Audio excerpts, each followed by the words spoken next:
সম্মানিত দর্শক, আসসালামু আলাইকুম। বাংলার তথ্য নির্ভর সর্বশেষ খবরাখবরে যুক্ত হওয়ার জন্য আপনাকে অসংখ্য ধন্যবাদ। জানিয়ে দিচ্ছি আমাদের হাতে থাকা সর্বশেষ আপডেট। ভারতের চোখ কপালে, এদিকে ওপেনে বাংলাদেশকে সমরাস্ত্র অফার করল ইন্দোনেশিয়া। জাকার্তা, ইন্দোনেশিয়া রাষ্ট্রপতি মোহাম্মদ শাহাবুদ্দিন আজ বলেছেন, ব্যবসা ও বাণিজ্য দক্ষিণ পূর্ব এশিয়া অঞ্চলের শান্তি স্থিতিশীলতা জোরদারে গুরুত্বপূর্ণ ভূমিকা পালন করতে পারে। রাষ্ট্রপতি ইন্দোনেশিয়ার রাষ্ট্রীয় মালিকানাধীন 3টি স্টোরিজ ম্যানুফ্যাকচারিং কোম্পানির প্রজেকশন অনুষ্ঠানে বক্তৃতা প্রদানকালে এসব কথা নিশ্চিত করেন। তিনি বলেন, আসুন আমরা সহযোগিতা ও অংশীদারিত্বের নতুন উপায় উন্মেষণে চালিয়ে যাই এবং আমাদের দুটি মহান জাতির মধ্যে একটি শক্তিশালী ও প্রাণবন্ত সম্পর্ক গড়ে তুলি। রাষ্ট্রপতি ইন্দোনেশিয়ায় তার অবস্থানকালীন বাসস্থানে আয়োজিত রাষ্ট্রীয় মালিকানাধীন 3টি কোম্পানি পিটি পিন্দাত, পিটি দিদান্দার এবং পিটিএলএল উপস্থাপনা অনুষ্ঠানে বক্তৃতা করেছেন। প্রতিরক্ষা মন্ত্রণালয়ের গবেষণা ও উন্নয়ন বিষয়ক প্রধান হিসেবে তিনি কোম্পানির প্রতিনিধিগণ ইন্দোনেশিয়া সরকারের নীতি অনুযায়ী সমন্বিত প্রতিরক্ষা শিল্প উন্নয়নের জন্য গৃহীত পরিকল্পনার একটি পাওয়ার পয়েন্ট উপস্থাপন করেন। তার উদ্যোগ প্রবণ এলাকায় প্রতিরক্ষা শিল্পের বিকাশের পরিকল্পনার বিষয়ে একটি উপস্থাপনা গবেষণা গড়ে তোলা। রাষ্ট্রপতি শাহাবুদ্দিন তার বক্তব্যে বলেন, বাংলাদেশের জাতির পিতা বঙ্গবন্ধু শেখ মুজিবুর রহমানের কারিশমাটিক নেতৃত্বে 1972 সালে কূটনৈতিক সম্পর্ক প্রতিষ্ঠার পর থেকে বাংলাদেশ ও ইন্দোনেশিয়া পরস্পরের সঙ্গে চমৎকার দ্বিপাক্ষিক সম্পর্ক বজায় রেখে চলেছে। ইন্দোনেশিয়ার স্বাধীনতা এবং অর্থসামাজিক মুক্তির জন্য দেশটির দূরদর্শী নেতা এবং রাষ্ট্রপতি সুকনের প্রতি গভীর শ্রদ্ধা নিবেদন করে তিনি বলেন, আমরা ইতিমধ্যে অর্জিত ইন্দোনেশিয়ার অসাধারণ স্থিতিশীলতা ও অর্থসামাজিক উন্নয়নের প্রশংসা করি।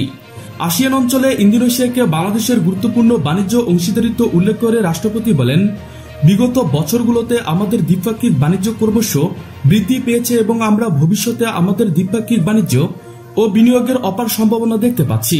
তিনি উল্লেখ করেন, 2022-23 অর্থবছরে বাংলাদেশ আনুমানিক 3360.50 মিলিয়ন মার্কিন ডলার মূল্যের ইন্দোনেশীয় পণ্য আমদানি করেছে আর 63.70 মিলিয়ন মার্কিন ডলার মূল্যের পণ্য দেশটিতে রপ্তানি করেছেন।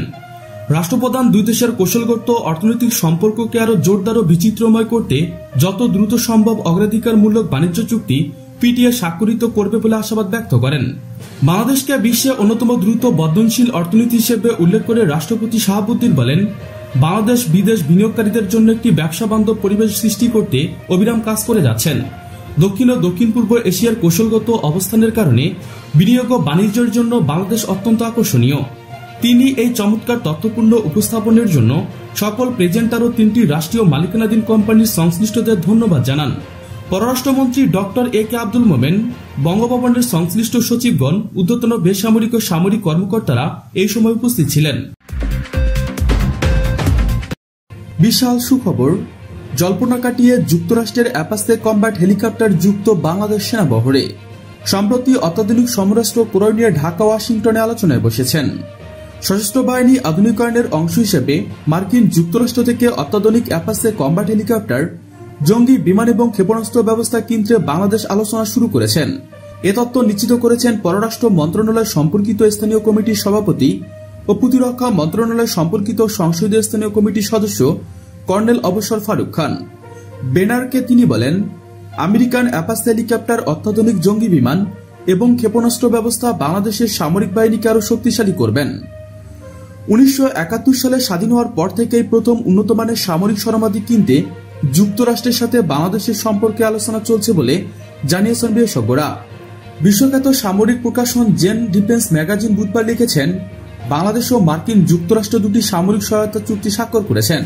চুক্তি দুটো হল আকসার the equation and cross servicing agreement হচ্ছে সামরিক রসদ বিষয়ক একটি রূপরেখা চিত্র, আর জেসোমিয়া হচ্ছে general security of military information agreement. মার্কিন সরকার ও মার্কিন সমরাস্ত্র নির্মাতা প্রতিষ্ঠানের সঙ্গে ও সমরাস্ত্র বিষয়ক বিশেষায়িত সংস্থার মধ্যে সম্পাদিত গোপন তথ্য বিনিময়ের চুক্তি। এ বিষয়ে একজন মার্কিন কর্মকর্তা বেনার নিউজকে বলেন, যুক্তরাষ্ট্রের সাথে এ ধরনের চুক্তি শতাধিক দেশের সঙ্গে হয়েছে। এই ধরনের চুক্তি কোনোভাবেই কোনো সামরিক কার্যক্রমের প্রতিশ্রুতি দেয় না। বাংলাদেশের শীর্ষ বাংলা দৈনিক গতকাল প্রকাশিত এক খবরে বলেন, মার্কিন পররাষ্ট্রমন্ত্রী মাইক পম্পে ওয়াশিংটনের পররাষ্ট্রমন্ত্রী আব্দুল মোমেনের সঙ্গে বৈঠকে আকসার প্রসঙ্গটি তুলেন। জেন্সের মতে চুক্তি দুটি স্বাক্ষরিত হলে বাংলাদেশের সাথে যুক্তরাষ্ট্রের সামরিক সম্পর্ক আরও গভীর হবে এবং যুক্তরাষ্ট্র থেকে সামরিক সরঞ্জাম পাবে বাংলাদেশ। বাংলাদেশের সশস্ত্র বাহিনীর সামরিক সরঞ্জামের প্রধান সরবরাহকারী দেশ হচ্ছে চীন। মার্কিন যুক্তরাষ্ট্রের কাছ থেকে উন্নতমানের সামরিক সরঞ্জাম সরবরাহ শুরু করা হলে আপাত দৃষ্টিতে সেটি হবে বাংলাদেশের সামরিক ক্রয় নীতির পরিবর্তন। বাংলাদেশের সামরিক বাহিনীর আধুনিকায়নের ব্যাপারে সেনাপ্রধান আজিজ আহমেদের সম্প্রতি এক সামরিক অনুষ্ঠানে বলেন, বাংলাদেশ এখন থেকে উন্নত মানের সামরিক সরঞ্জাম ক্রয় করবেন। কর্নেল ফারুক খান বেনারসকে বলেন, আমেরিকা থেকে অ্যাপাচ হেলিকপ্টার ও মিসাইল ব্যবস্থা কেনা হলে তা বাংলাদেশের সশস্ত্র বাহিনী আধুনিকায়নে সহায়তা করবেন। স্বাধীনতার পর থেকে বাংলাদেশ ও মার্কিন যুক্তরাষ্ট্রের মধ্যে সামরিক সহায়তা রয়েছে। বাংলাদেশ মার্কিন যুক্তরাষ্ট্রের কাছ থেকে অল্প হলেও সামরিক সরঞ্জাম পেয়েছেন। মার্কিন যুক্তরাষ্ট্র থেকে সামরিক সরঞ্জাম ক্রয়ের ব্যাপারে মন্তব্যের জন্য যোগাযোগ করা হলে সশস্ত্র বাহিনীর মিডিয়া ফোকাস পয়েন্ট অন্তঃবাহিনী জনসংযোগ পরিদপ্তর আইএসপিআর মহাপরিচালক লেফটেন্যান্ট কর্নেল আব্দুল ইবনে জায়েদ জানান, 22 আগস্ট নাটোরের কাদিনান সেনানিবাসের একটি অনুষ্ঠানে সেনাবাহিনীর প্রধানের সম্পর্কে বক্তব্য দেন। তিনি বলেন, ভিশন 2030 অনুযায়ী বাংলাদেশ সশস্ত্র বাহিনীকে যুগ উপযোগী করা হচ্ছে। সেনাপ্রধান আজিজ আহমেদের উদ্ধৃত করা লেফটেন্যান্ট কর্নেল জায়েদ বেনারসকে বলেন, আমাদের অর্থনৈতিক অবস্থা দিন দিন মজবুত হচ্ছে। আমরা চাইব আগে আমাদের এ ধরনের সরঞ্জাম ছিল তার চেয়ে আধুনিক সরঞ্জাম কেনার জন্য। তিনি বলেন, আমাদের বিমান বাহিনী যেমন চাচ্ছে অত্যাধুনিক যুদ্ধ বিমান, তেমনই সেনাবাহিনী চাচ্ছে অত্যাধুনিক ট্যাঙ্ক কিনতে। অর্থনৈতিক অবস্থার উন্নতি হয়, আমরা এখন আর কম দামি সমরাস্ত্র কিনব না। প্রিয় দর্শক, আজকে পর্যন্তই। শুরু থেকে শেষ পর্যন্ত চেষ্টা করছি বাংলার সামরিক অর্থনৈতিক সঠিক তথ্য উপস্থাপন করতে। আপনাদের কোনো তথ্য কিংবা পরামর্শ থেকে থাকলে তা কমেন্ট করে জানিয়ে দিতে পারেন। নিশ্চয়ই আবার দেখা হবে নতুন কোনো বিষয় নিয়ে। ততক্ষণ পর্যন্ত ভালো থাকুন, সুস্থ থাকুন। Thanks for watching my video. Allah হাফেজ।